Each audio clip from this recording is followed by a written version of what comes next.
What's up, everybody? It is the Best Spot Kiss Move, and I'm back with another video. And I want to talk about Ravenlok. This is a video game by Cococucumber, I believe, and it's available, day and date, Xbox Game Pass. This is an Xbox exclusive, it's also available on PC. Now, I wanted to talk about this game because these are the makers of Echo Generation. Remember that turn-based RPG with those high fidelity Minecraft graphics? Pretty much it's like part of the world is like 2D while the rest is being 3D. The same art style. A couple things there's a great deal of things this game did right, and that is music, right? Environment, music, sound is great. Graphics are great, actually incredible. Have become, between this game and Echo Generation, these are like amongst my favorite graphic styles. Now obviously these games are like budget games. They have like basic story quests and quest lines, and there's no voice acting. There's like the story is dialogue, it's text dialogue that you have to do to read what's going on, and but it's nothing too serious. It's serviceable. We've all played games, so a game doesn't have to have voice acting to be good. Now the crazy thing is, you look at the Metacritic score for this game, and it's I think it's in like something in the 60s if I'm not mistaken. And honestly, I can understand why the game is scored the way it is. And it's not because it's a bad game. It's because it's very basic. And the crazy thing is, there's so much going on with this game, so much potential with this game. It's literally a few adjustments from being a 60 rated game to a damn near 90 rated game. And let me explain to you why. So they check off music, they check off lore, graphics, and they even check off gameplay, right? But the gameplay and the combat system is also one of the game's biggest flaws. It's not like the game is buggy or anything like that, but what you're seeing is, I've been in combat several times, right? And nothing's really going on, like, what I mean? It's nobody's attacking me. Nothing in this game is a threat. There isn't any difficulty setting. Now, I've beaten this game. I think I'm one achievement shy of the 100% completion.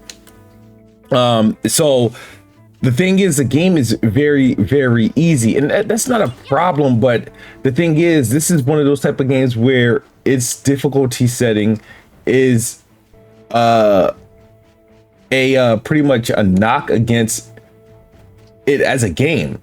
The game is obviously pretty empty now for the most part, because I've beaten the game, so a lot of things that were here are no longer here. But let me talk about the things that stopped this game from being an instant classic. The combat.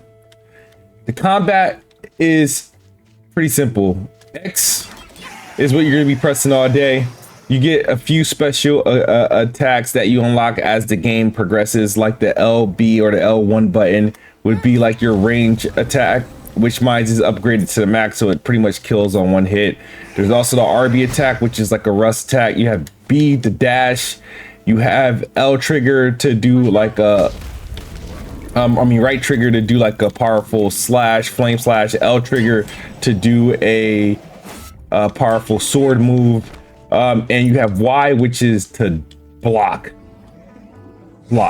So nothing hits me when I.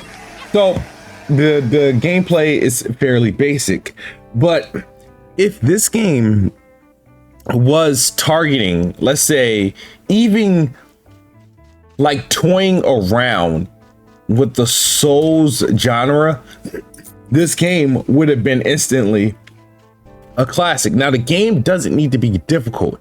It just needs to be serviceable. I think if this was like, I've played games like, you know, Thymesia, Still Rising, Asterigos, Curse of the Stars, obviously. Those are like, you know, B-tiered Soulsborne type games. And I think even this, if this game was just a tier under that, it still would have been makings of a classic, because it has everything else. It has the graphics, it has the it has the graphics, it has the lore, the level design, and the combat does open up a little bit, but it is extremely limited. So in this game, you obviously, there's no jump button, there's no, you don't have really a great control of the camera. So it's limited. But the thing is, if they would have put, you know, just a little bit more time to open up the combat, a little bit more time into the enemy AI to make it of a challenge to the player, to force the player to play defense a little bit, make the AI, the enemies, a little bit more aggressive, it could have really made a difference for this game. And I kind of wish they didn't sort of like kind of mail it in, and they seem like they just, you know, they got their art style, the graphics that they wanted, the gameplay of the world, and they just kind of let the game be. And it had so much potential to be so much better. I don't love this game, I just love what this game could have been, and it's a shame it didn't get there. But this game, there's parts of this game, like I'm just gonna go to these different locations where this game just looks marvelous. I mean, you get a sword, you get a shield, you get different like clothes and everything. You level up, level 20 is the max level you're gonna get, but it's not a challenge. The combat, there's a combat system, and it's like honestly unnecessary. You can literally get through the entire game without using any of your unlocks.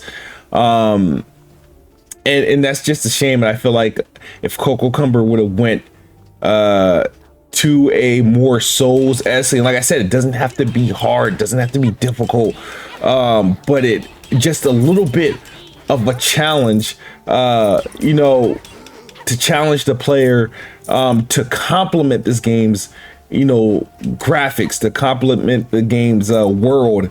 They could have done this game justice, and we could be looking at something that's much more better than a 60 average, because at heart they have something that has charm, they have something that has, you know, visual punch, and for it works when the game is fun to play, but it would have been even better had it had that challenge factor and that more expansive combat system, gameplay system. And it looks like you can see where they wanted to do it, and it just sort of never fleshed out, because even when you get to the boss fights, you're kind of just, it's fairly easy, very, very predictable, and you can literally just spam X until the fight is over.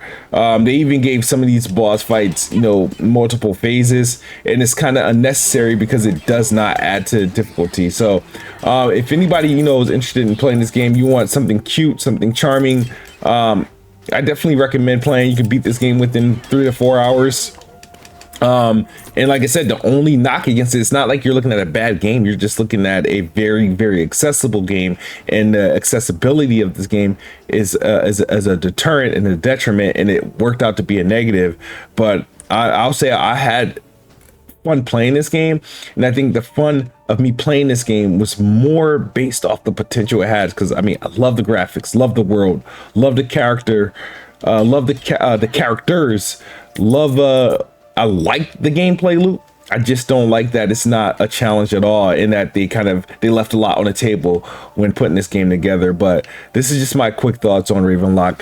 Sorry if I dragged on a little bit. You know, make sure you hit the like button, subscribe. Talk to you guys in the next video. Let me know your thoughts. Did you download Ravenlok? It is available on Xbox Game Pass. Yeah, if you guys wanted to, you know, check it out, I definitely recommend it. Just it's on Game Pass. So all right, let me know, hit the like button. I'll talk to you guys in the comments. As always, Xbox is the best box. I am the best bot. Good night or good morning if you're on the other side of the globe. I'm out. Peace.